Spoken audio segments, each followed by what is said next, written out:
সবাই এলাকার জনগণ, এলাকাবাসী, গ্রামবাসী সবাই, যুবক কুলাপান, ছোট কুলাপান সবাই আমরা মসজিদের মাইকে প্রথম ঘোষণা করা হয়েছে ইন্ডিয়ার থেকে ইন্ডিয়ান নাগরিক 700 নাগরিক আমাদের এলাকার মধ্যে জোর করে ঢুকানোর চেষ্টা করতেছে।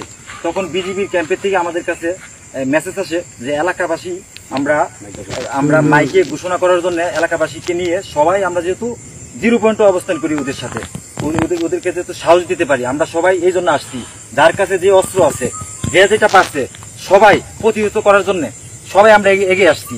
এবং যদি আমাদের গায়ে 1 ফোঁটা রক্ত থাকা অবস্থা কেউ একটা ইন্ডিয়ান লোক কেউ ঢুকতে পারবে না। সবাইকে আপনারা রাজি আছেন? আচ্ছা, আর কত হয়েছে আপনাদের? এই যে আমরা এদিকে আছি, বিজিবির আগে আমরা বুক পাইতে দিব।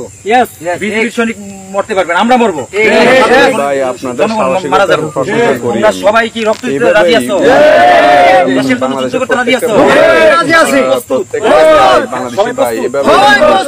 সবাই যুদ্ধের জন্য আর শহীদের জন্য আর কোন রাস্তা নাই।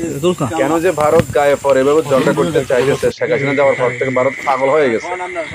আমি বুঝতে পারি না, একবার পাকিস্তানের সাথে একবার বাংলাদেশের সাথে ভারত নিজেদেরকে কি মনে করে, আমি এটাই বুঝি না। এইভাবে সাহায্য করতে হবে ভারতকে।